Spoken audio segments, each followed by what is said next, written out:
yesterday I was kind of down on my body, which I don't like. I was like, you know what? We're not feeling sorry for ourselves. We're gonna be down on our body. That means that we got to work out. Like that's the Mm, new rule. yeah. Ooh, I love that.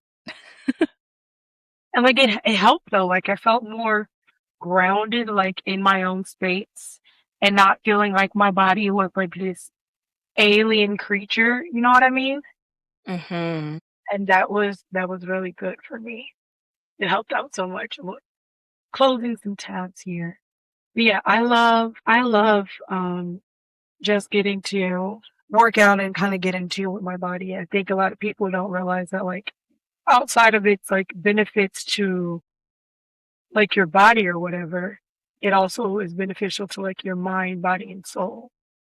For sure. It like is a holistic like self-care practice for sure of when you can take care of the physical, it literally helps everything else. And it's like there was something where those funny memes or something where it's like, damn, they were right. Waking up early and working out regularly really does work, really does feel good. I already got my routine down, locked. Yeah. Mine actually came from Think Like a Monk. Mm, I read that book and apparently, people have speculations about Jay Shetty, how long he was a monk for, all these things. All I know is that book changed my life, like legitimately. mhm. And there's things that I've like changed. And things I don't do anymore. Like I used to wake up early and I just realized that I could do it. It just wasn't like conducive to my life. Mm, But having a morning routine is like an actual hack to your brain. yeah, I agree. I it's so helpful for me. And then makeup. It sounds so weird, No, but I get like it. to get Mhm. me ready, like I was so, ugh, it's so hot in Michigan right now. And Mm, I was like, oh, I don't want to do it. It's so hot. And then I'm like, but you can put on makeup. yeah. And then I was like, okay, I feel better now. And it really like gets me like in the set to start the day. I do not start like when I go to work, it's like my work that pays me. I don't do it, but like when I go into the office to do all of my like business things, I always have to have on makeup because it like puts me in that mindset to get ready to work.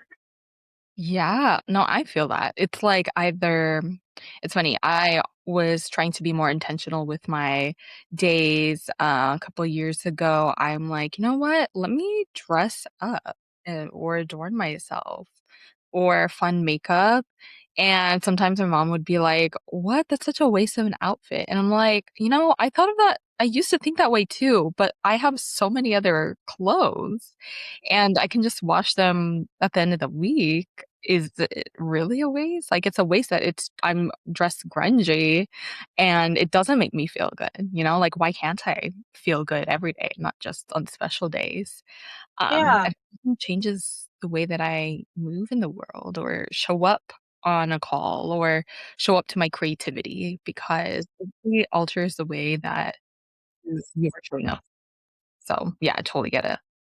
To be on showing up for like my creativity, it's hard after I had like a big event. I did like the Pages Against the Patriarchy, which is like a live virtual author event. Mhm. And I was exhausted after, so now I'm kind of like getting back into my routine. But I'm Mhm. also getting into cycling. Oh, okay. I'm so excited for that. I literally just put one of the reasons why I wasn't paying attention to time and ended up being here instead in the office is I was putting together a bike rack Wow. so that I could Okay. go watch trails and stuff. Yeah. Yeah. No, I love that. I'm like, I keep telling myself, I need to get a bike because I went to a university where there were bikes everywhere and that's how you got around. And ever since graduating, I never got a new bike. And it's been several years and I keep telling myself. So I'm like, it might be time. All right, let's get into our little fun. I have to scroll all the way down. Our little fun intro, and then we'll get started. Which one is it going to be today? I don't know because I just added more. Let's pick one and see. That sounds like a bad idea.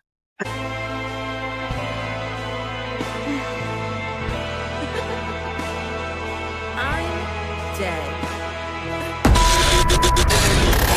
This episode of Basically Unbothered is brought to you by Sister Sense Candle Co. If you're the kind of person who wants your home to smell like a haunted library, an enchanted forest, an ancient cathedral, or the coziest autumn evening imaginable, you're going to love this. Sister Sense Candle is a woman owned Michigan fragrance studio handcrafting soy candles, perfume oils, incense, and home fragrances inspired by folklore, gothic romance, and the beauty of the natural world. Every product is made with small batches with clean burning soy wax, phthalate free fragrance oils, and thoughtfully chosen ingredients to make scents that make everyday life feel just a little more magical.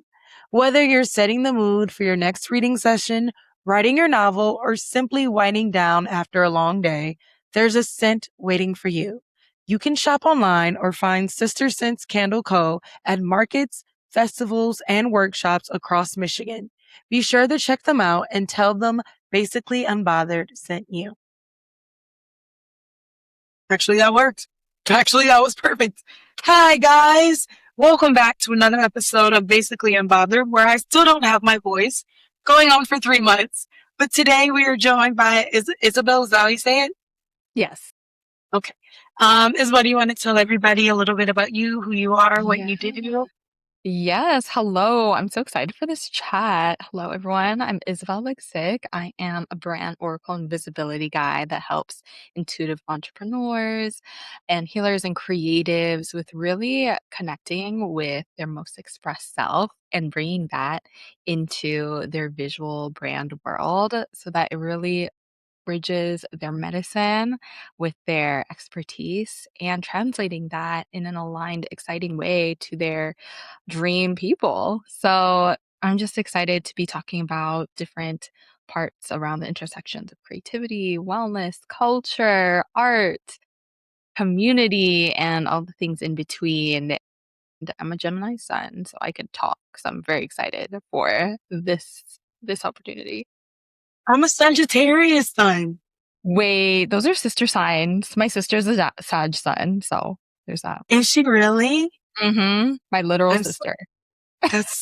that's like so cool though. Although I imagine that the household gets a little interesting. I mean, it's interesting because when I looked into my parents' charts, I'm like, wait, this is kind of divine because my dad's moon sign is a Sag moon and my mom is a Gemini moon.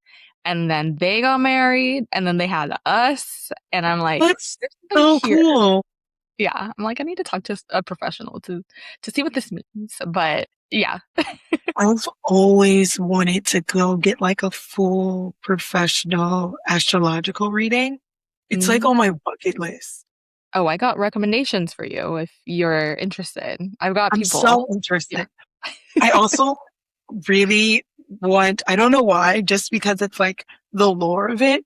I want like the Akashic reading one. Oh, yeah. I don't think I've had one properly done for me, but I've been around people or like know people who are in that world and really do it. So, yeah, if you need recommendations, I can also share that with Okay, you. I'm so excited. I love recommendations.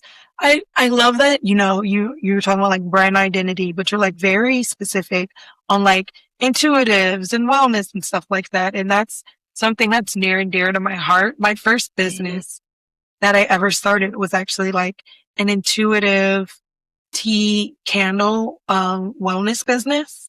Mm. And I did tarot readings and I did Reiki healings Ooh. and I used all that energy into creating candles that could like not just smell good but heal. And I loved it for so long and then it just kind of fizzled a little bit. Mm-hmm. And it's one of those things that I realized, oh, first of all, I wish I would have had you because it probably would have been, I was like reaching out, not understanding like where I fit in the whole wellness, intuitive magic sphere, like the whole thing that kind of blends. And, but I also realized that I love my gifts being my gifts, Mm. Mm-hmm. you know, Mm-hmm. Yeah. but I love that space and I want to go back to it one day, just not me making them.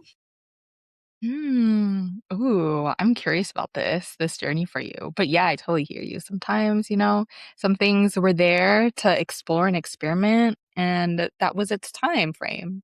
And Mhm.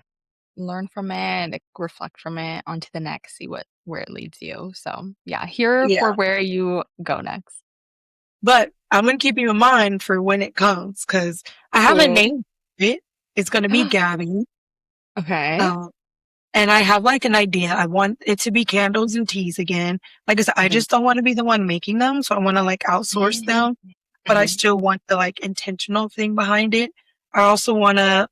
I would love to launch it one day with a platform that has like yoga people, wellness people that you can like schedule chats with or report. Like I always wanted to have like a kind of wellness fitness merge. I've always believed in that merge a lot. And so now I'm like, maybe I'm meant to put a pause on me doing it because it's meant to be bigger than just me doing it. Okay, can I say what's coming to me of a vision Mhm, for you? mhm. Love it. I'm like, what if you're curating in-person experiences? Because it sounded like you were moderating another event recently. Is that correct? Mhm, mhm. And I'm like, I just saw you pour yourself tea too. Like you were Oh, yeah. physically and it just sounds like you have a vision for this kind of experience for people and, outsourcing different teas or different practitioners to come together. Yeah, I'm wondering what, that's coming to mind. What if you are the curator of the See, space? that will be so much fun because I do like because on the other side, I'm in the outdoor and I have an indie outdoor bookstore. I do a lot. Mm. So you have a And brick and mortar? You have a physical not storefront? yet. It's Okay. online. Okay. But I do pop-up events like at Mm. different places, but I also do a beer with an indie author thing that I host. And Mhm. I realize I actually kind of love hosting those things. I want to be able to do more Ooh. things like that. So I can see Uh-huh. more things in the future. That's fun. My mom's been asking me to do an event at her like lady lounge. So actually that Mm. would be kind of fun if I could. Wait, these are telling you exactly where to go Yeah. next. Come This is on. this oh my gosh, this is great. Guys, my life is set now. 15 minutes in. You're welcome. That's what I do. I mean, well, thank you for the free advice because I appreciate it. How does it, before we get into all of it, how does that usually like work for you with your clients and everything like that? What does it usually look like? Yeah. So, oftentimes I'll start off with a ritual of some sort, whether we get into meditation or oracle card reading, just, maybe journal prompts or connecting with your inner child. Really, how do we pause the overthinking, rational, linear mind and really get to connect with their intuition or their ancestors or their guides, whatever that means for you, or their inner wisdom, and really connect with that part because that often has the answer really clearly, really specific to what you're seeking instead of getting overwhelmed with all the research or all the shoulds that you might be collecting from the collective or from social media. And it really connects with, okay, what is true to you? And then I just reflect back, or maybe I'll get intuitive hits like as you were speaking, I'm like, wait, I see this vision for you. Or kind of like explore that after we set the foundation of what comes up for them in that ritual. And Mhm. then we get into it, into crafting what that world is for them or what their goals are. And then we go from there. I love that. I think it's so cool. It's so needed. Mm-hmm. Especially because I feel blessed as like an intuitive and creative. My mom's a Virgo Hmm. and my brother's a Capricorn, and those are like my parents were divorced, so I was raised mainly in the household with my mom and brother.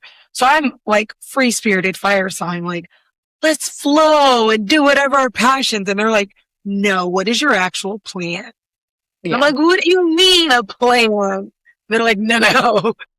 But it helps because they taught me how as a creative to be more organized because I Mhm. grew up in organization setting.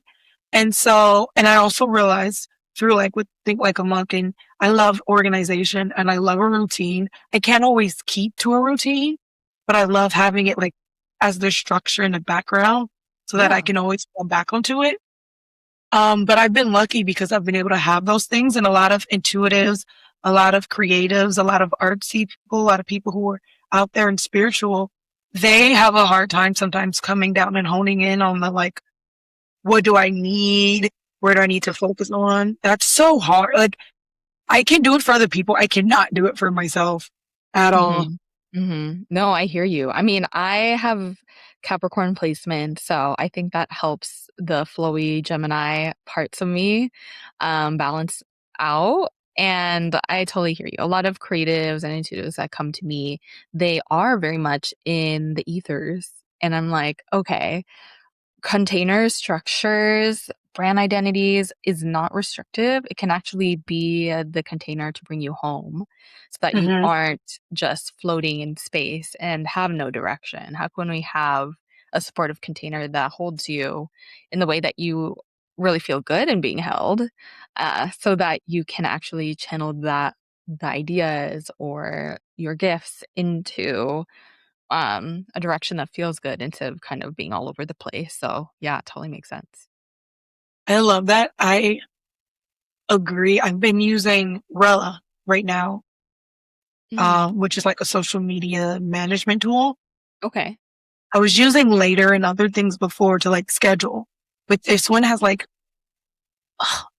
it like there's you ever you know how like sometimes you have that itch in your inside of your ear that you like have to like to get to the back of it. It like scratches the itch on the inside of your ear because it's like a project management tool and a social media thing. And like I'm Interesting. so it's so fast. I will send you. I freaking love it. Okay. Love it. And it, you know how a lot of those social media schedulers, you have to pay for every new like social space that you have. Mhm. Nope. I love it. And it's made me feel like I have my next all the way up until the end of the next week for the podcast, the Wow. indie author bookstore and my Blake Gabrielle brand, um, completely planned. And I thought that that would make me feel so rigid. But then I'm like, oh, let me take a video of like my cute setup getting ready. Like I feel more creative now because I Mhm. already know that that's all there and that's all planned. And now if it's something like strikes me, I don't have to be like, oh, but I was supposed to do this. They're all there. Right. Anything else is just free flowing and extra. You know what I mean? Exactly. No, I love that you found this process for yourself. And I found that too of, okay, let me do the Capricorn organization, structure things, check the Hmm. list and everything, schedule or whatnot, like get those things done that I actually need to get done. And Hmm. it does, in a way, free the mind, to be like, "Okay, where can I daydream or where can I play?" And it doesn't have to have this all or nothing pressure to how it works or performs or whatnot. All right. Now that we've got our share of astrology, let's get into our pop culture roundup.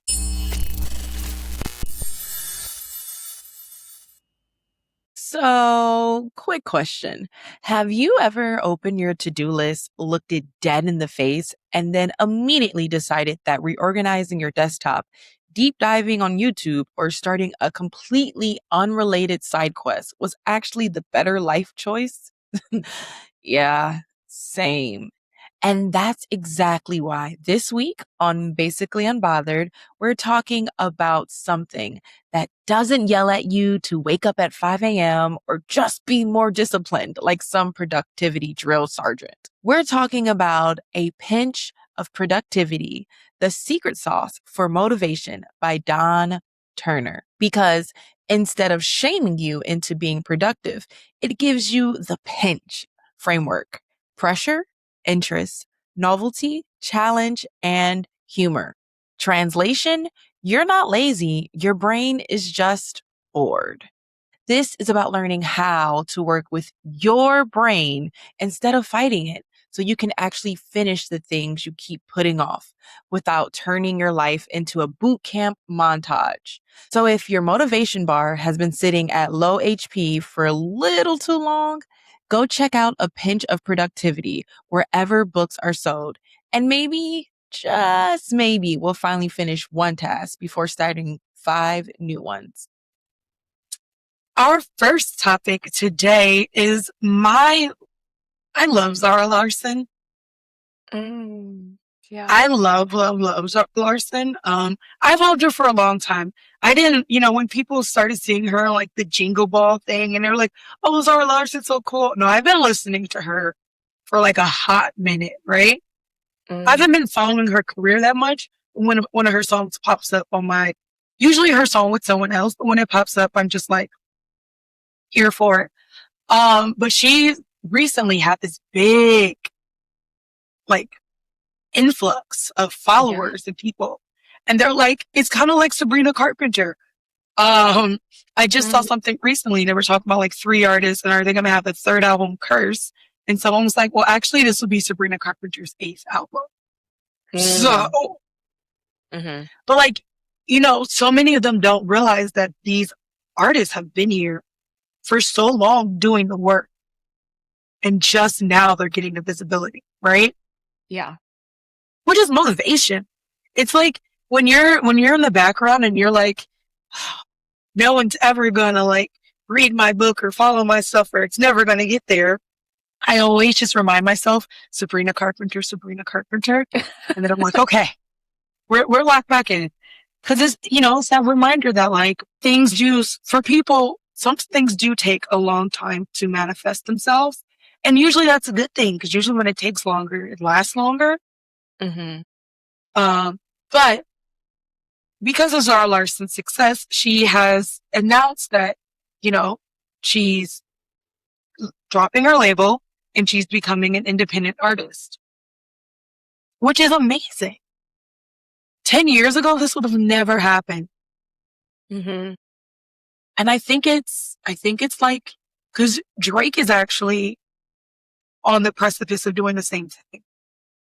And it's the kind of wonder, like, with social media and everything being at the way that it is right now, do these artists really need the backing of a big major record company? Yeah.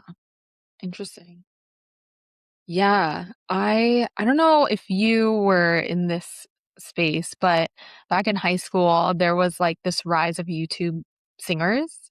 Mm-hmm. And especially where I was growing up in a predominantly Filipino community, there were a lot of Filipino YouTube singers that became kind of like micro famous in the YouTube sphere. Do you know what I'm talking about? I a little bit, but I've actually just recently found a Filipino singer, Janine Burden. Ooh, okay. I don't know the artist. And she's like, I guess she was doing like YouTube videos around. I mean, she's a little bit younger, but yes, I know exactly about what you're talking about.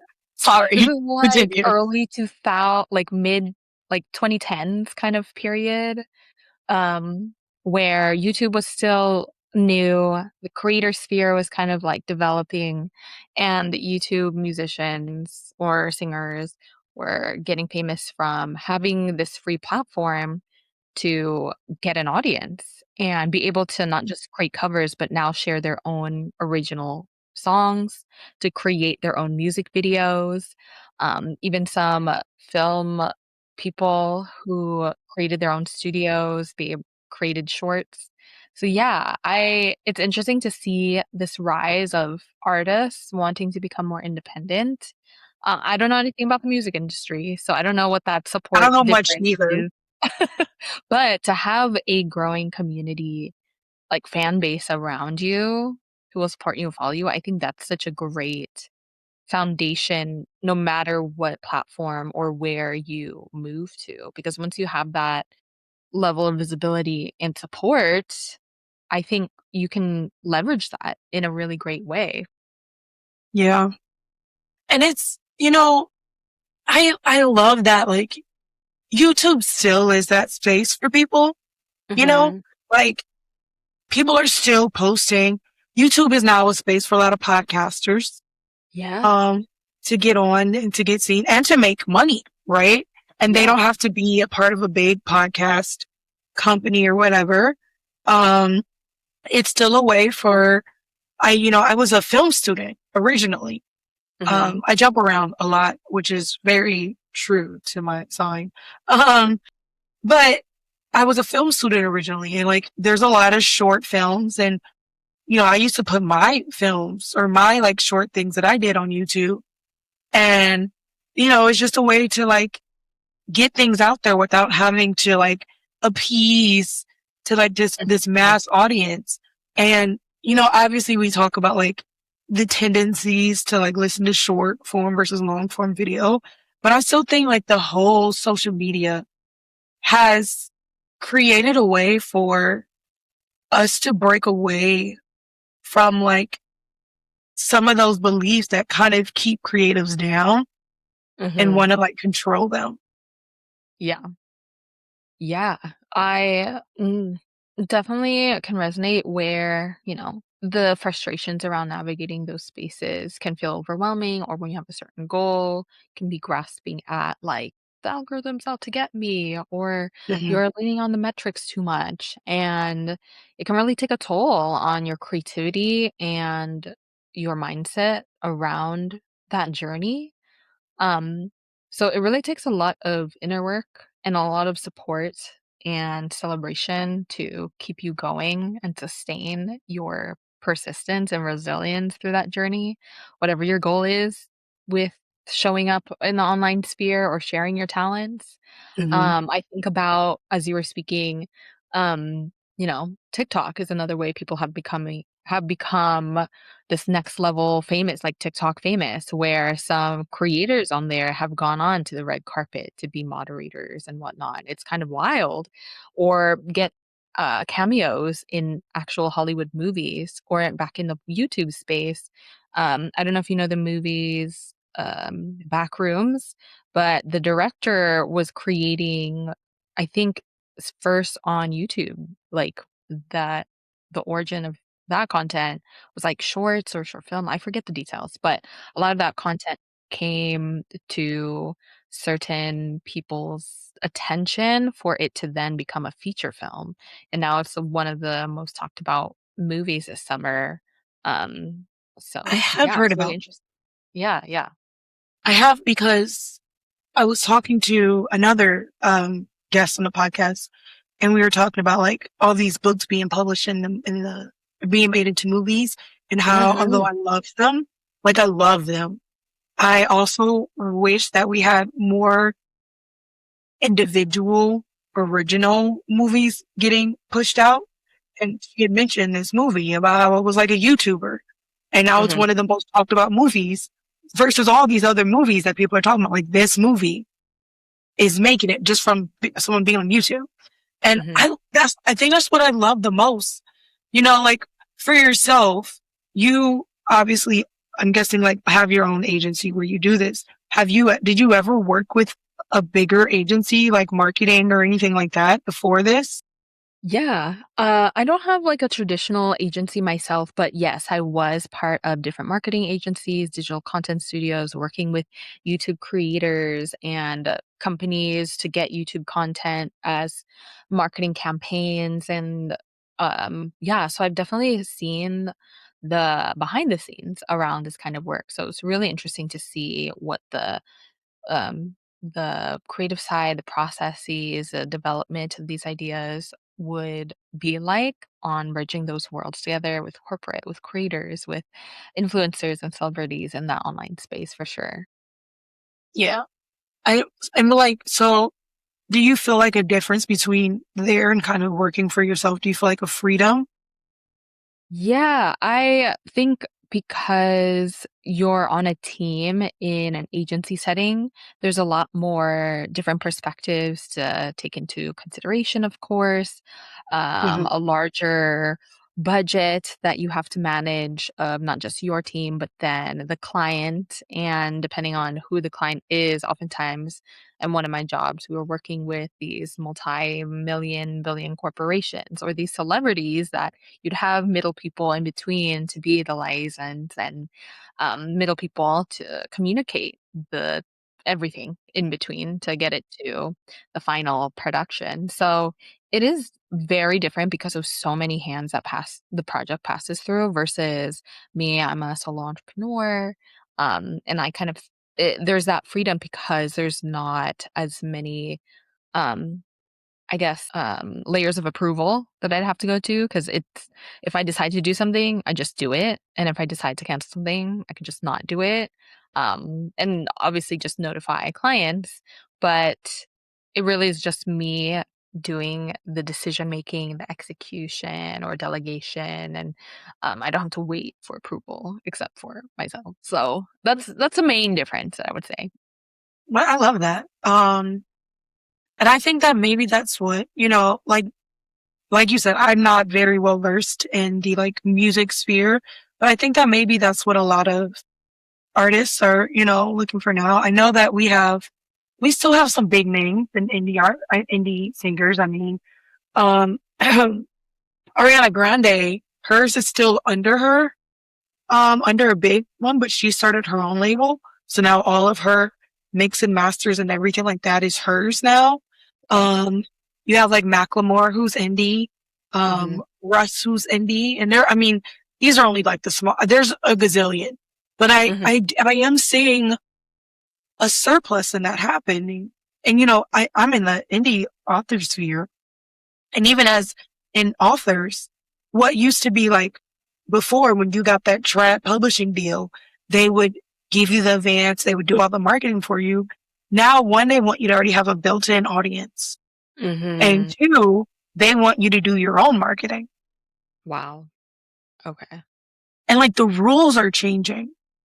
And so most people feel like if I'm doing my own marketing at this point, I'm My doing my own, I could hire a team to do some of this stuff, but it's still, you know what I mean? Yeah. Oh, that's so interesting to hear. And I've heard that too in the actors world where I think I was listening to an interview or something, or saw this clip about, uh, I think it was Maya Hawke who was mentioning for either auditioning or being considered for a movie, they were actually looking at like I think she was not really wanting to be on Instagram or something around social media specifically, but for that particular movie, and I think it's a growing trend, like you're saying, they're now checking your following, your Instagram following, instead of just relying on who is this hidden new incredible talent. And we're kind of missing that more. And that's why we're seeing a lot of these TikTok creators getting into movies. And no shade, like cool, you're getting this amazing opportunity where it was um what was that?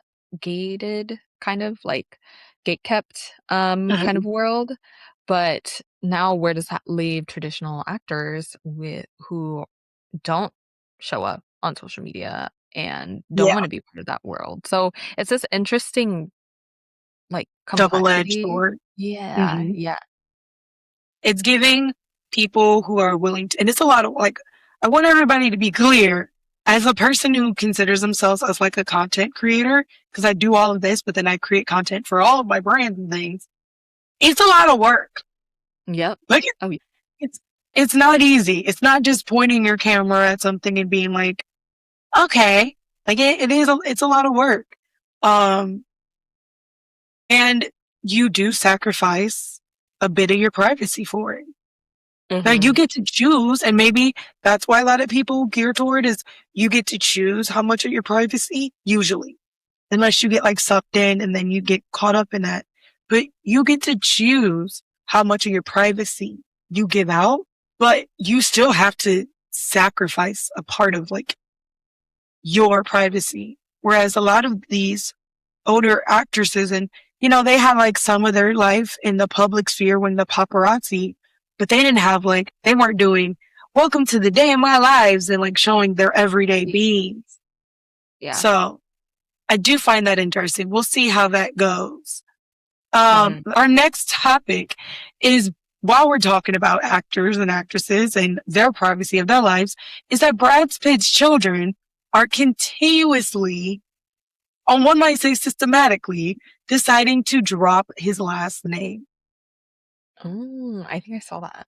Yeah. And they're not like just dropping his last name and like manifesting a new one. They're dropping his last name and taking Angelina Jolie's last name. Hmm. Hmm. And, you know, some of them are getting into the industry. And so the one that I saw recently said that he wanted to do it just for the industry. But like, it makes me wonder, what does Brad Pitt's last name mean in the industry versus Angelina Jolie's last name mean in the industry? Ooh, interesting. You know what I Yeah. mean? Yeah. I think just, I mean, I'm such an outsider. I'm not in this family's sphere at all, but just from the bits that I've seen from social media and the news, it was this release around, I think it was some kind of like official papers of some altercation. They were on a plane and there was physical abuse and harm that he did to the family. And Mhm. so I think it makes a lot of sense from that information that became public, just where they're siding with. And they're both, very accomplished artists. So I don't think there's any wrong way, but emotionally and personally, it makes sense to side with the parent who is taking care of you.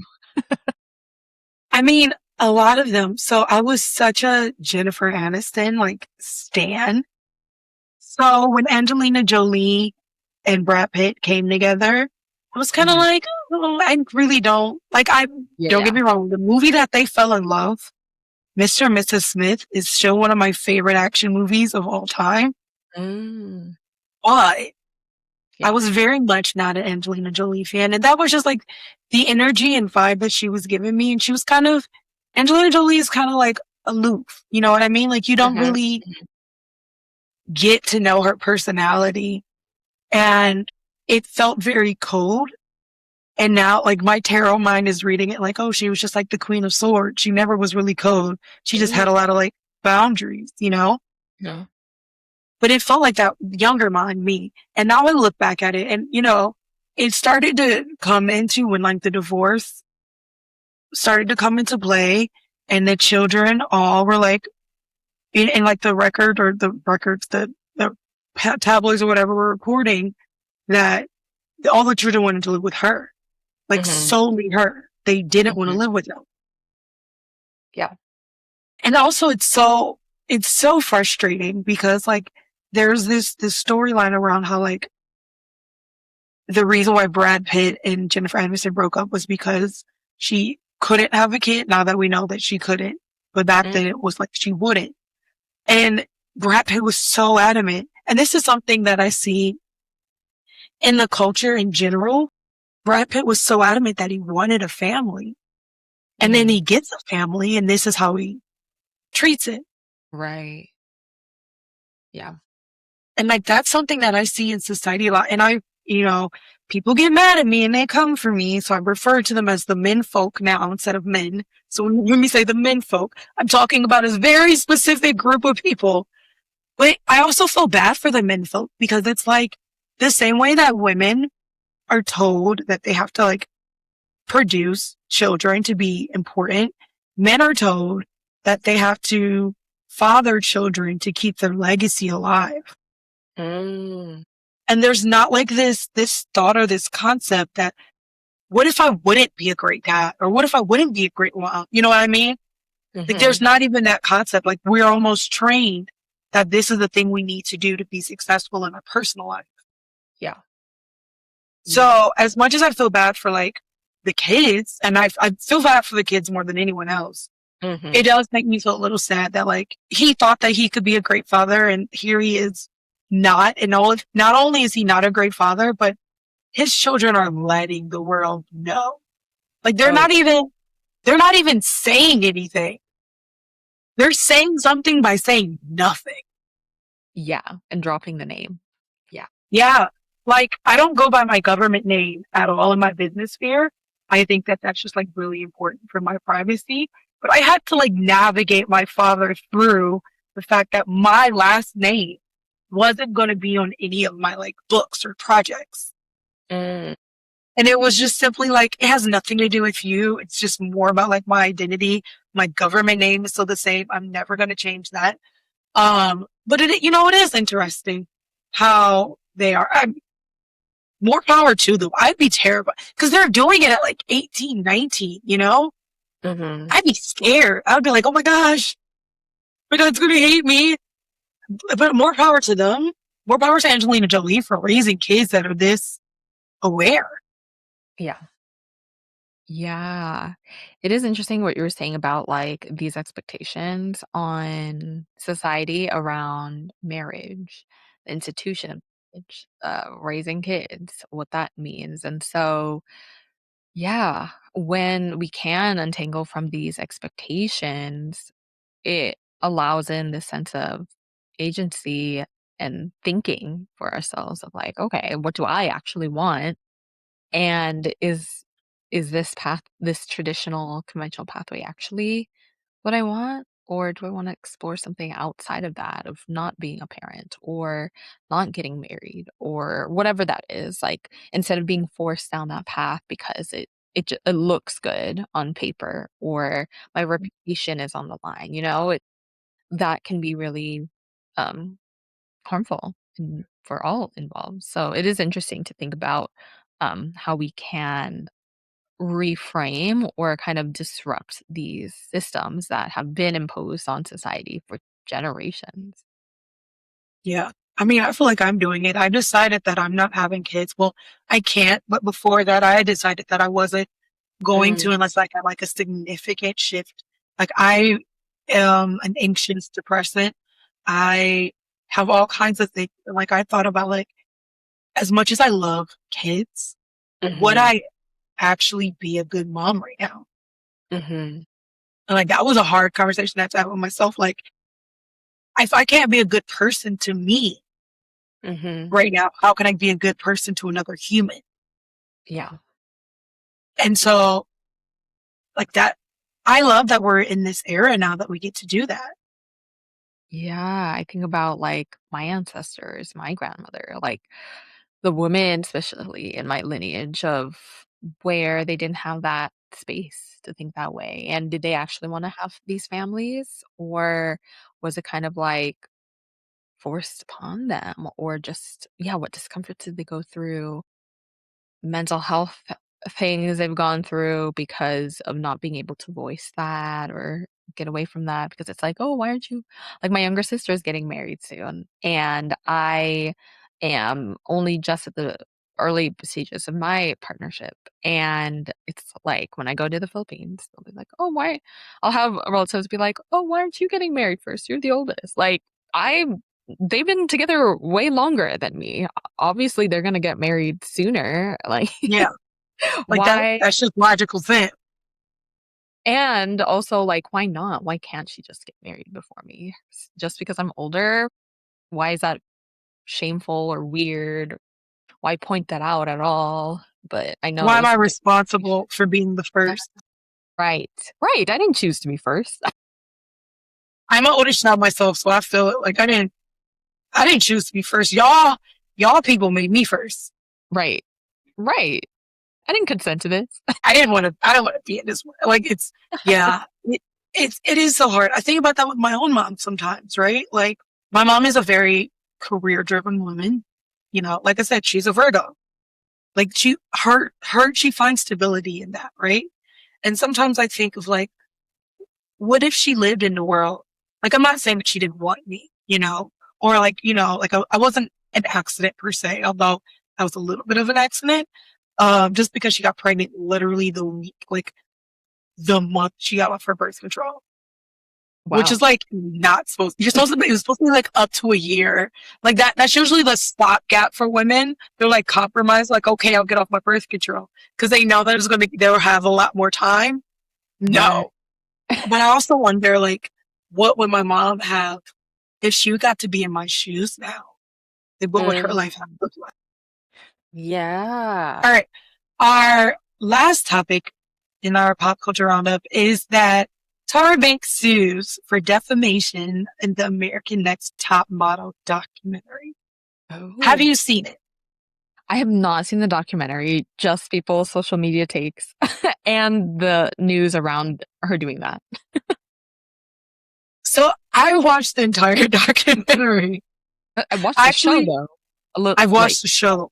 Yeah. I watched the documentary. It's so funny because I actually did a podcast because I have like another branch of the Basically Unbothered, which is recapped. So I like recap things. And I did a podcast about it. Also, fun little tidbit, guys. I was just talking about her joining Project Runway on an episode that came out this week. Tyra Banks just followed me on TikTok. You're joking. Tyra Banks followed me on TikTok and I thought that I won the lottery in life. Whoa. I was like, what do you mean? I grew up watching like, what was the movie where she grew big? I can't remember. Like she was a doll. Yeah, I grew up watching that. Oh, I love that movie. Yes. I loved American Next Top Model. It was I always like wishy-washed. That was probably the most indecisive thing I've ever been in my life is whether I want to be a model. So grateful I have not become a model. Yeah. I know it's different being in front of the camera. I feel like Tyra Banks just followed you. Like at this. That's fair. You're right. But I was, and I hope that maybe she looked at my other clips and saw this. So I saw all the takes on social media too, and everybody was like, Tyra Banks is not taking accountability and blah, blah, blah, blah, blah. And then I remember Eve went on and she was like, I think it was Eve. I think that's her name. Eva. Eva went on and she was like, I feel really sad for those girls, but that wasn't my experience. Tyra really helped my career a lot. One of the most frustrating things about this documentary is that it really did seem like they wanted to place all the blame on what happened on Tyra.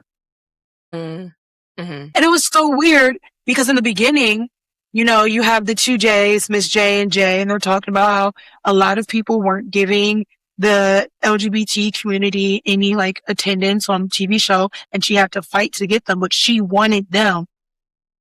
And it's so frustrating, Tyra, the whole first thing with Jay was that Tyra had to fire him.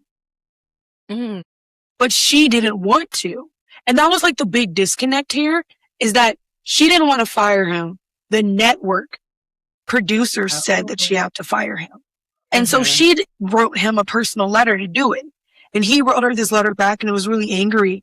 And there was a lot of like, from someone who is more in that industry, there was a lot of like blame on Tyra for things that were the industry's issues, right? So there were a lot of like, the producers did this, the producers did that, and everything went extreme. And I was like, you guys think that because Tyra, and I want this to be to everybody, you guys think that because Tyra is like the spearhead of this show, or like the face of the show, that she has all the control. And that is like one of the biggest things I learned when I went to film school. One of the reasons why I left was that I realized that directors, editors, screenwriters, they don't have control. Producers have all of the control. Interesting. A producer can buy your script, right? Completely rewrite your script and keep your name on it. Wow. And I don't know how it is now, but like back then, that was the thing. Like I was in a screenwriting class and my teacher was like, yeah, they can do whatever they want to your scripts. They can also steal your entire script and you can't sue them because if you sue them, even if you win, you will never work in the industry again. Whoa. That's wild. So like, I wish that the documentary was more exposing the backgrounds of what like TV production looked like back then. Yeah. But they just blamed it all on Tyra. And then the contestants went on the show and they blamed things on, it was supposed to be an expose on the show. And it ended up trying to like place the blame on Tyra. And it was so weird because they were like mad about things. They're like, well, we feel like Tyra Banks didn't do enough for our career. your career is up to you. The show gave you the visibility. What you do with it is just on you now. Yeah. And they're like, well, the show, you know, I couldn't even use all the photos that we took in the show. And unfortunately, there wasn't social media like there is now. So they couldn't capitalize on that. And they weren't on the show getting, 100K followers from it. But it was Yeah. just so weird. Yeah. So she's suing them now. Wow. Because she's saying this wasn't the documentary that I was participating in. Yeah. And I can imagine you're thinking that you're talking about this show. And she, a lot of people saying that she didn't take accountability. Oh, honey, she took so much accountability. There was one for the girl with the gap tooth. I can't remember her name. Mm-hmm. But do you remember that like whole thing where they made her close her gap? I vaguely remember that. I know they had like some wild makeovers for some people. They had some, but they blamed Tyra for most of these makeovers. And I'm like, if y'all only knew that Tyra was probably just the voice box to what everybody wanted to do, because she pitched this. Like, it wasn't her show. She pitched it to producers. And the same thing with, do you watch Project Runway? I did. Yeah. Because, it's back and Tyra's about to be a judge. Whoa, what a crossover. I know, but it's like perfect. Both of them, Heidi and Tyra, are both models. Like, I love it. Yeah. But Heidi also had a problem with Project Runway for the same issue, is that the production team, they just didn't like the way the production team was taking it. Because production is really the people. So like the closing gap didn't come from Tyra. It came from higher ups. Right. And as much as you think that she's in control of the show, she's just talent. So that's my long spiel to say she's suing them now, because basically it was everybody, even when they would have the producers, like the new producer and the old producer on, and they would be like, Tyra didn't like this. Tyra didn't want it. Tyra fought for all of this. They would have other people be like, it was all Tyra's fault. Wow. It was just weird. So I'm happy that she's suing them. Oh, what an interesting background. Thank you. So much tea, so much drama. Yeah, but I can only imagine, like even Netflix, even zooming out there, like because documentaries, because I took a documentary class when I also kind of like lightweight double majored in cinema and digital media. So one of my classes was documentaries, and documentaries are painting a specific narrative. So whatever Netflix wanted to create for this documentary, that was on purpose. And whatever that was, it ended up blaming Tyra and putting her in bad light, and it probably was their goal. So whether that's correct or not, that was the story that they painted. So it's really interesting how storytelling can be that powerful to create this narrative that a lot of people will believe in. And it could be true or not. And that's kind of like the scary thing, like, do we have media literacy or all that? We don't. That's the crazy part. Most of us don't. So most of us don't know how to like see in between the like lines. And I'm covering Love Island right now, right? Ooh. That's been, the new episode comes out tonight and I'm stressed. My sister is a fan, and also fun fact, one of my good friends from high school, he's a singer-songwriter. One of his songs was chosen and premiered, I think, on one of this week's episodes. Yeah, this is huge. Now I gotta go back and listen and hear it. His name's Janrell. His song was Dreams. And my sister, I told her, because she's a fan, she's like, oh my gosh, they played it longer than most songs and blah, blah, blah. And I was like, what? That's cool. Like, I don't know. I pop in when she watches, but yeah. But like that's, Bad Edits are like a big reality TV thing. And if you pay attention, you notice how the edits shift based on how like there's a person, Melanie, and her edits originally were trying to make her out to be the villain. because that's what Love Island does. They try to have like a Yep. villain. And it's usually the girl that ends up being the villain, Ugh. right? Which the amount of time we could unpack that for. Yeah. But now her edits are completely different. And I think it is because, for those who don't know, Love Island as a reality series is a quick return edit reality TV series. They have like a day in between, maybe two sometimes, where Okay. things are being shot and you're getting an episode. That's wild. So they're able, that's why like Wednesdays, there's no episode, and Saturdays, there's no episode. Because other than that, there's episodes so that they could catch up. Right. And so people are mad because movie night is split up. But it's like movie night split up simply because they need to catch up. Yeah. They need time to be like, we're almost through. Let's breathe through this. Because that's insane. But her edits change. And this is something you see in reality TV a lot. Is what they call like the bad editor. They'll edit you based on how they want your narrative to be, or how they feel like other people want your narrative to be. So scary. Like, It's no. Yeah. I've already told people I love reality TV. I've been saying this so much. I want to be on a reality TV show so fucking bad. I already know I'm getting the villain edit. I'm serious. I'm getting the villain edits. On everything. Oh my gosh. What can you own There's it? no way I'm too honest. I'm too blunt. I say things without thinking. There's no way I'm not getting the villain edit. I've already prepared myself for it, you know? I mean, sometimes sometimes you're likable where people still love you for it. Yeah. I think I could be a likable.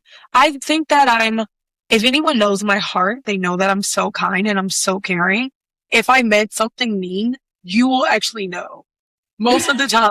No, that's so terrible to say, but legitimately, if I mean something to be mean, you'll know.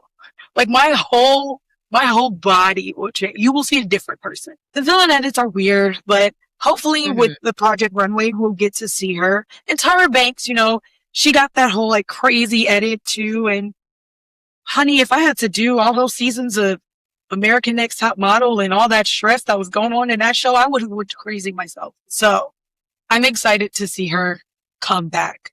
But hopping out of this and into a really quick hard truth before we get into our main topic, Shakira can only be said as Shakira. I don't care what anybody says. Anyone who says Shakira irks my soul. You can only pronounce it Shakira.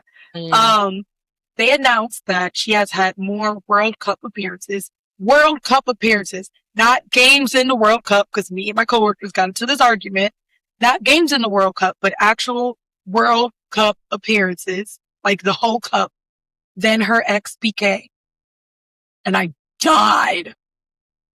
What? Which is like the ultimate fuck you to this man who tried to destroy her. Yeah. Yeah. He has to be hating himself. Oh my gosh, that's so funny. Isn't it though? Yeah. It's like, damn, she girl boss way too close to the sun. She doesn't even play soccer, and she's bent more than you have. That sometimes women are just so inspiring and so innovative, and just like the pettiness can be so innocent, but so satisfying. That's like, oh, taking notes, not for me, but just like, writing a story or something. Like, oh, that's so powerful. It just makes you feel like her ex-husband called the police on her, all these kinds of things, tried to make her seem like she was great, all these things, dated, younger, all these shit, right? Like, that's not the end of your story, because look at where she's at now, right? Yeah. Like, your story doesn't end there. And like, to me, I think like that's why it's a hard truth. It's a hard truth because like hard truth for him, because he tried to bring her down. But I've always said to people so many times that I don't seek revenge for somebody. The world is going to get them. Yeah. Yeah, I feel that. The universe got them. I'm not worried about it. You do me wrong, Mm-hmm. I don't need revenge. Yeah. Will I get a little bit of petty? Yeah. Yeah. But I don't need revenge. Um, but I thought that was really funny as a thing. Like, go women. Also, the fact that she's doing like the men's World Cups too is just like she's also just so amazing as an artist. Like, so she is. I think she's Colombian. I think she's Colombiana, and you know they have problems with her sometimes too. But I don't know if you watch Super Bowl halftime shows. I sometimes, yeah. So her and J Lo did one, right? Oh, yeah. Okay.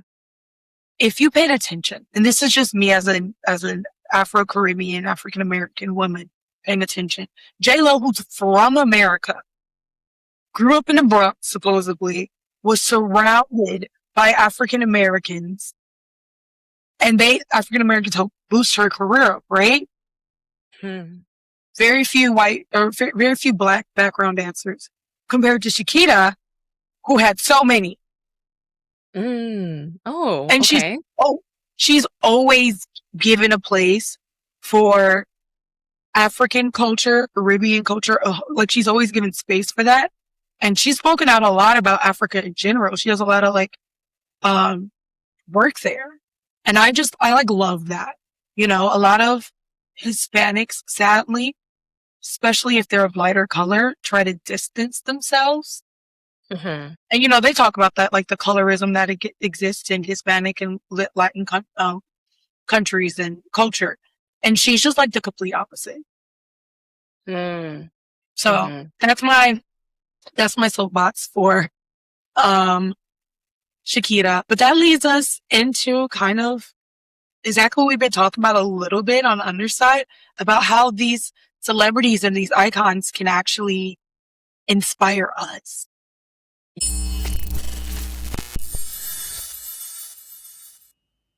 Quick interruption before we get back to the chaos. You know how every recommendation list somehow ends up being the exact same books? Yeah, we're not doing that. That's why I opened Blake's Indie Author Bookstore, an online bookstore dedicated to indie authors and the stories that deserve a whole lot more attention. I spend my time finding books from independent authors so you don't have to scroll for hours hoping that the algorithm gets it right. Whether you're looking for romance, fantasy, sci-fi, thriller, or something that completely surprises you, there's a good chance your next favorite book isn't sitting on the front table of a big box bookstore. It's sitting in an indie author's catalog waiting to be discovered. So if you're ready to read outside the bestseller bubble, visit Blake's Indie Author Bookstore and see what you have been missing. Because around here, indie stories find their readers. Yeah. Yeah, I think it's always really interesting to see these artists on a larger scale, kind of this extreme example of how they're kind of portraying certain lessons or things that we can look to for inspiration. And growing up, I also loved pop culture and cinema and music videos and just like the glitz and the glam and the artistry of it all. So yeah, I definitely agree with how we can look to them for different kinds of inspiration for whatever it is, whether it's like more on the emotional side, life things, or the actual creative pieces. Who was the icon that you looked like up to for inspiration and stuff like that? Ooh, what time period are we I was talking thinking the about? same thing. Like, you gotta catch me. I'm Okay, like, let's talk about like young you first.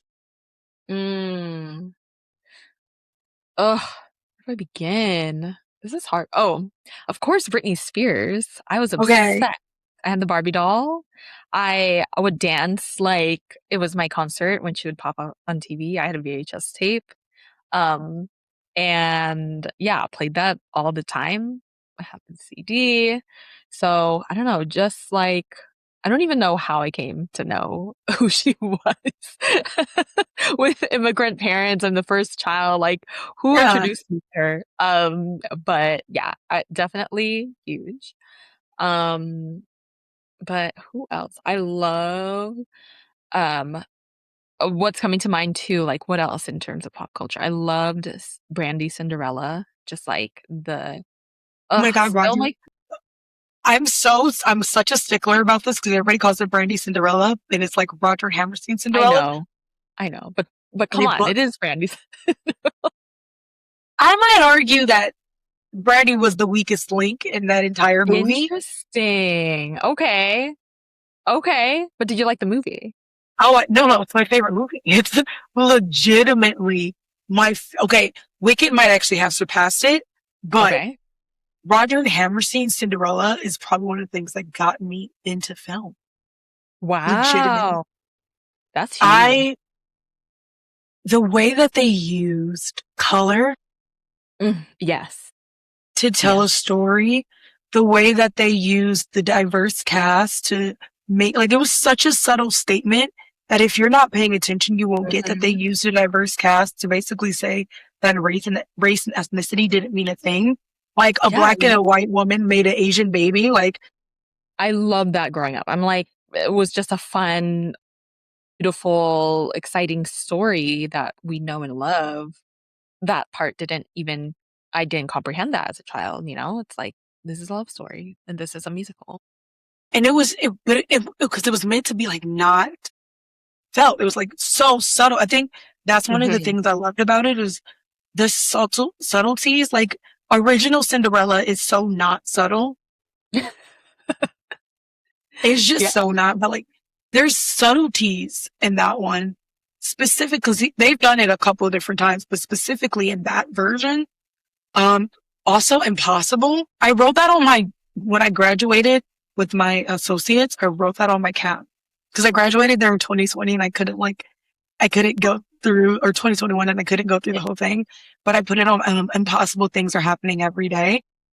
Oh my gosh. That Cause it was song. like, ah, but I mean, like, see, even that, like, clearly inspired me because Yeah. when I had to think about what I wanted on my hat, to me, it was like, I graduated when I was like 28, Mhm. maybe 27, 28. Actually, I think 28. Um, I mean, I got my associates. I eventually plan on getting more, but also don't know.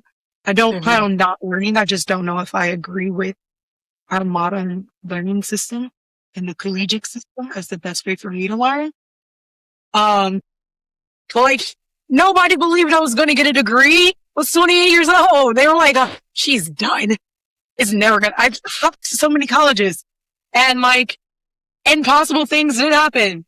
I got, what they tell you all the time is if you don't go to school and don't get your degree at this point, it's never gonna happen. And I was like, well, look at me at 28. I love that. And I love that that was on your cap. That song, Whitney, as a child, I didn't really know really who she was, but I loved Yeah. her in that until like rewatching it. I'm like, this is actually so iconic of her to have been that character with these It songs. is. What makes me more excited is that Cynthia Erivo and Ariana Grande. No, they didn't cover that one. They covered another Whitney Houston. But no, like that song, I can listen to that any day of the week. But that movie has been so monumental to me. Mm-hmm. And, like, I still go back on it where I feel Mm-hmm. like, nothing's going to happen and everything like that. And I'm like, no, that song, Impossible Things Happen Every Day, is just like a thing that because I feel like my journey to get to what I want feels so impossible. And so many people are going to tell me it's impossible. And I have to keep the belief that it can still happen, you know? Yeah. Ugh, what a song. I feel like that's such a beautiful, like, manifestation song too. It just gets you in the mood, and it's just so magical already, and it's Whitney singing the song. Come on, like And Whitney and Brandy together sing this. Like, I want to be clear. I'm not a Brandy hater. I want to be okay, keep it clear. on the record. My first concert was actually a Brandy concert. Oh my Yeah. gosh. It was when I Wow. was super little and my stepsister like loved Brandy. So Yeah. because Brandy was like, she was on TV and her music, back then wasn't like anything like we could go. So we all went to the concert and it was great. And we sat pretty close from what I remember. But I don't, I was a kid, so who really knows? But I love Brandy. I love the movie back then. I'm just looking at it now, being like, I don't know out of all of Brandy's acting skills if playing coy was the best Oh, role for her. interesting. I actually can't recall the other, though I do remember I would watch a show, but I was young too, so it the Cinderella one is the one that I've seen the most. So that's the only Mhm. one I can recall. Yeah. Like, that's fascinating. Let's see what other. I'm trying to think. Like for me, I have like big ones. I like I told you, Sabrina Carpenter is like a motivator to me. Okay. Like Oh. watching her trajectory Mhm. and just be like, I've been following her since she was on Girl Meets World. Same. I was gonna say, I mean, like, to see yeah, this trajectory when I was, like, watching her just there, and I'm like, "Oh, she's standing out to me in this character," and to see, yep. like, where she is now is like, "What?" It's Yeah. so crazy. And like I think people also forget that she's an actress, like because her singing thing is Yeah. like, she's Yeah. actually played some like really, like she was in The Hate You Give. Well, I haven't seen that one yet, but She's yeah. she doesn't play a good character, so if you don't have to watch it. I mean, it's a great movie. I mean, for you to, like, feel that, because some people who play villains, it's like, kinda lackluster, but if you feel angry, then they did a good job. She did a great job because she played like a unconsciously knowing racist but racist character. She did a Okay. really good job at it. But like for me, kind of coming up, she's a reminder that like she's been making music for almost like I went the first Sabrina Carpenter concert I went to. It cost me $5. Mm. Like that's crazy to think, right? Mhm. It cost me $5. I was surrounded by children because they all got into her from like Girl Meets World, right? Yeah. And now I can't afford to go to her concerts, Whoa. That's which wow. is just, I mean, Sabrina, if you want to pay for me to go to your concert, let me know. But Right. like, kind of what your point is when we were like talking in general, like these people actually really can help shape and change your life. Yes. It really, like whatever kind of person that you are inspired by, whether it's an author or an actor or an athlete, like whatever like person that's out there on like the larger scale, and you learn more about their history or their breakthroughs, their trials, the struggles, especially if they didn't come from a wealthy family. Like how, so it's really inspiring to not in comparison mode, but just like to see what is possible. And I think that is something that can be really powerful of expanding your mindset of kind of like what you were saying, the impossible song and putting on your cap, how we can expand what is possible in our minds outside of the realm of what these traditional ways, pathways look like. These are people who um, are doing extraordinary things. Being famous is not like a thing every single person has or can be or ends up experiencing. So it really puts this extreme kind of like spotlight on them of being like, oh, these are some of the things that they've done. Can I be able to experience a little bit of that? Of like, oh, they're experimenting in this way. Can I allow myself to experiment this way? Or they went indie. Does that give me the permission and confidence to self-publish, for example, or post my music on this free platform and create a stage for myself at whatever stage you're at? So yeah, I kind of feel that too, and thinking about my modern influences as well, thinking of singers like I don't know if you know Rina Sawayama. She's a Japanese British singer. I got to see her perform. I was barricade like right up front. It was inspiring. She was born to be a performer. Let's just say that. Like Um, and the writing piece, just different artists can really be inspiring in that way too, of how they might bridge their culture or their mental health into their story and songwriting. Like, I love being able to see these kinds of different inspiration and be like, you know what? Let me take notes. Let me be like, maybe I want this for this project, or just planting those seeds in my mind. It's I agree with you. Like, it's a mindset thing, you know? Social media, all those things. People are like, yeah, following celebrities, it can be so detrimental. It can, but it also can be so free or inspirational. Like Michaela, um, I don't know, the makeup girl on Oh, TikTok. uh-huh. Um, I don't watch her and be like, oh my gosh, I want to live her life. But I watch how she built her whole brand. And just recently, she took creators and influencers on a brand trip to Korea. And I Mm. watched that and was like, oh my God, I want to do that one day. Yeah, Like, you're the person curating the wellness space with the teas and the yoga. yeah, like you're putting so many ideas in my head. My brain is like, my mom is going to be like, how many more things can you do? And I'm like, I don't know. You How can many? do it all. Yeah.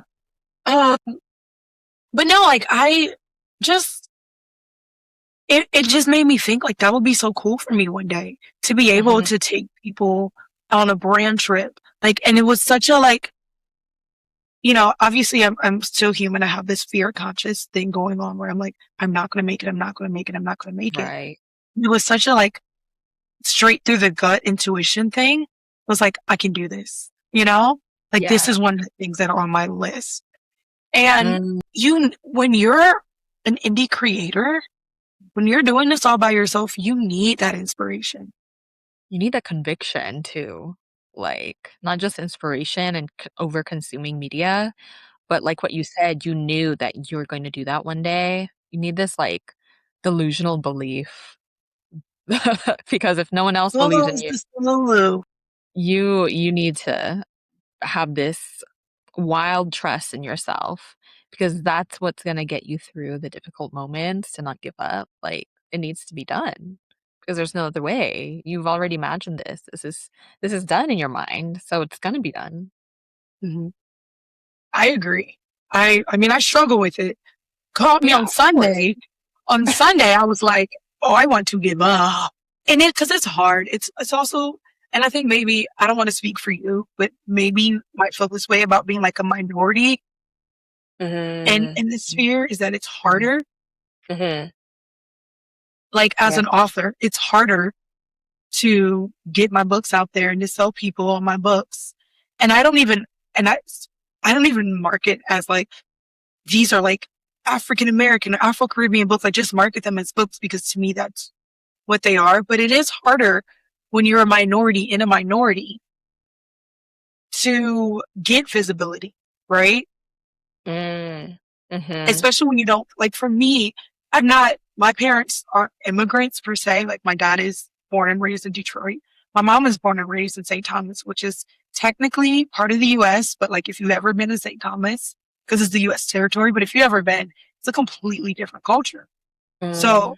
I didn't have this concept until literally late last year. And I was talking to my friend and I was like, I'm not all the way, but I'm kind of a first generation.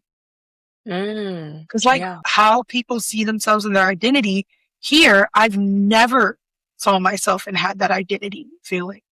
Cause like Mhm. in the islands, to me in the States as an African American woman, there's so much that you have to like prove that you're African American. You know what I Mm. mean? In the islands, that doesn't exist. Oh, Like it's wow. just not a concept. And so it was so weird for me.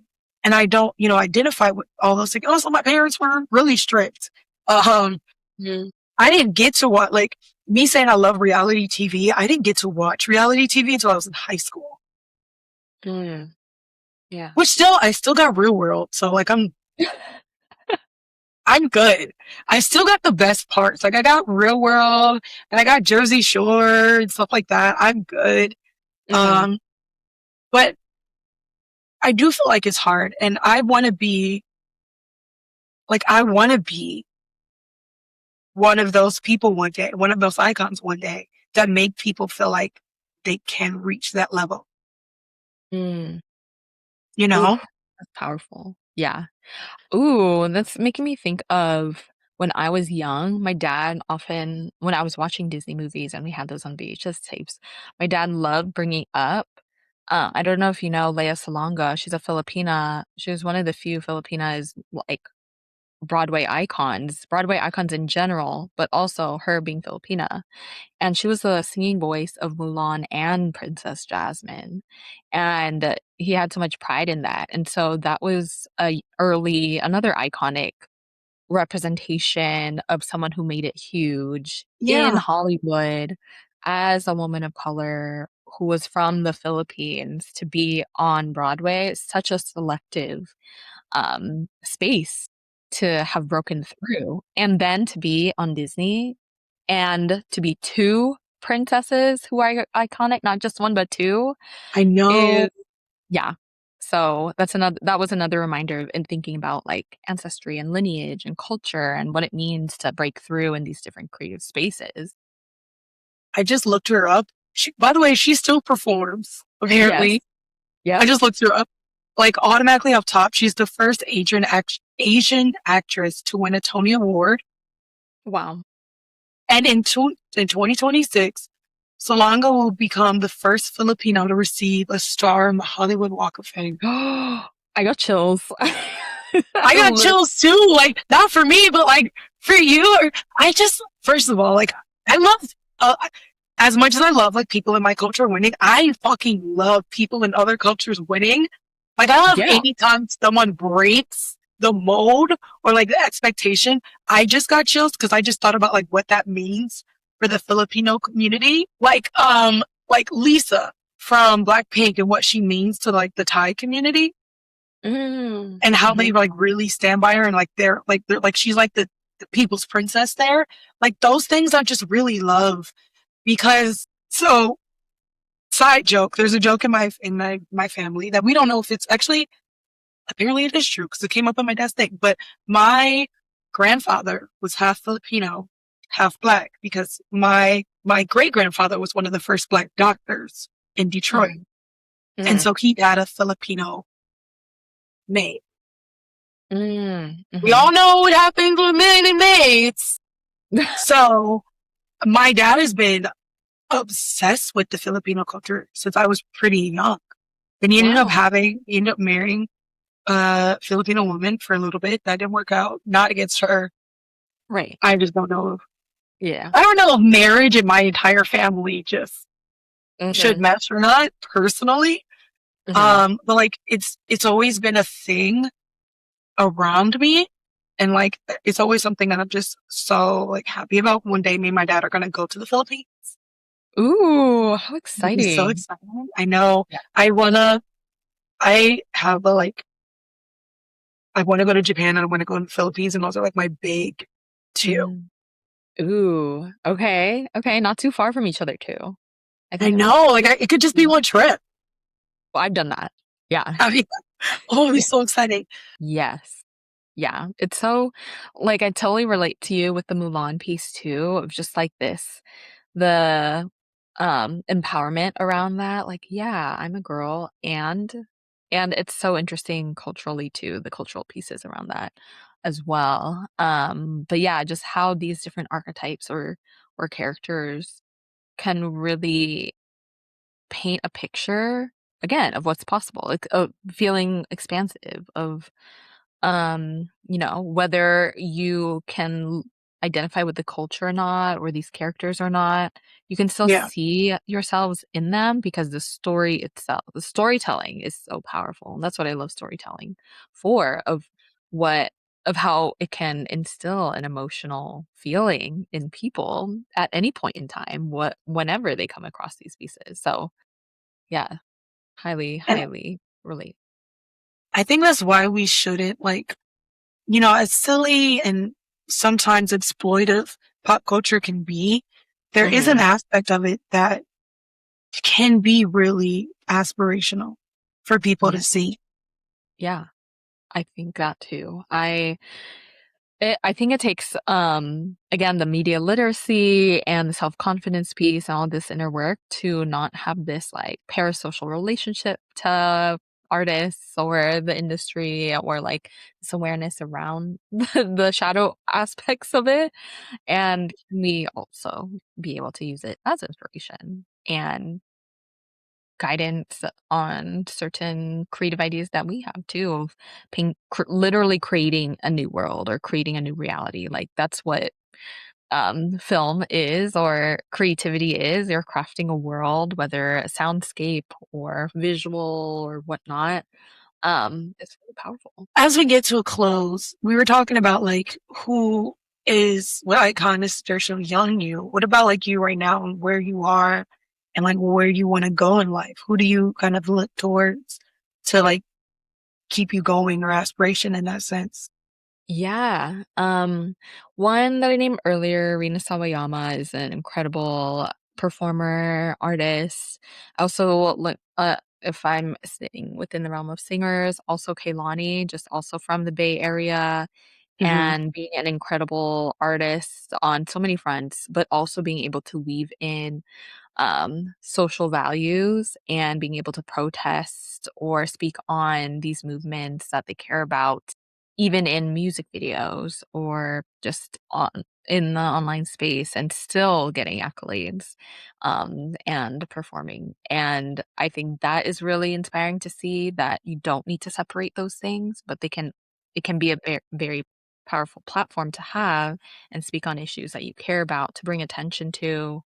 I also think about, you know, who are historical figures, historical ancestors, for example, like the authors that have done incredible work that people still reference, like Bell Hooks or Maya Angelou, Audre Lorde. Like people are still referencing their work, and I'm still inspired by what they do and how they write and informing different movements.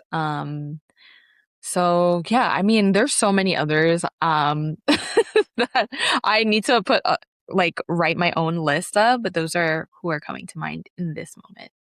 Yeah. No, I love that. I love that you mentioned like ancestors, like your icons don't have to be what's visible in front of your face right now. They can be people that you look back onto of the way that they live your life.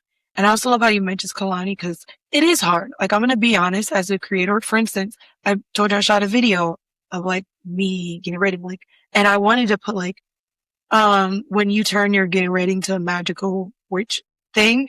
And it was like, Hmm. ugh, I don't want to put that, even though that's how I feel, because like, what if that isolates me Mm, from other hmm. people? But then I have to remind myself, like, what isolates me from other people brings me closer to like the Hmm. people who are going to get it.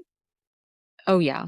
And I think that a lot of actors and actresses and singers and celebrities, they feel that way. Like, I don't want to isolate this community because doing advocacy, but like advocacy will only bring you closer to the Hmm. people who are meant to be following you and like your success. Again, like Sabrina Carpenter, her whole gimmick right now, and I say gimmick because she knows what she's like, she knows what she's doing, she knows what she's playing into. That's not her whole Yeah, you're personality. performing.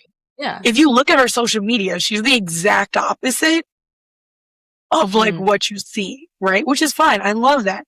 But she knew that like people were like into her witty commentary about men and the backhanded comments and things like that. And so she created, that space. And it is feminist in a way that people might not realize it, but it's still her advocacy, hmm. and Hmm. it's more of a silent advocacy, but it's still there. But also like realizing that like, you know, I may isolate people, but I'm also like by talking about indie authors and indie creators or something that may be different. But when you speak up for what you believe in, you're always going to be your true self. And that's the most important thing that I think from any icon or whatever that I look towards, whether I like them or not, is their authenticity. Yeah, for sure. That So really stands out because if you're creating for the masses, then you're kind of that's kind of boring and vanilla and there's no perspective. There's no like point. You know what I mean? yeah, Yeah. you are creating for the masses. All right. My dogs are bugging me. We're at our time limit, but I Yeah. want people to know where they can follow you and where they can get information, get more information, and potentially work with you. Because just from this chat and our chat before, you have like such an amazing energy, and like I love Oh, it. And oh, so, how can people get to know more about you and everything like that? that's so sweet. And I'm just so grateful that we got to connect in this internet of Yes. ways. But yes, again, I'm Isabel. You can find me at Unconventional Bliss on Instagram and Threads, and that's also my website, unconventionalbliss.com. If you're curious about visibility, whether you are an entrepreneur or a creative yourself, and not just the strategic ways, but even the energetic, emotional ways that might be blocking you from that, and doing so with someone who can support you and understanding the nuances around that.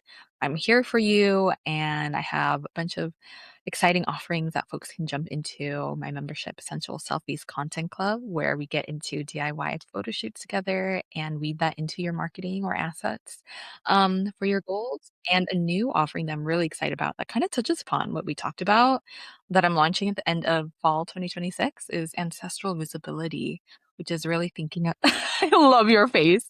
It's really thinking about weaving in who our ancestors are, whether blood, chosen, historical, plants, and energetic, um, and connecting with them, but also how we are thinking about the creations we're creating and sharing with the world. That it isn't just content, but it's actually a living archive.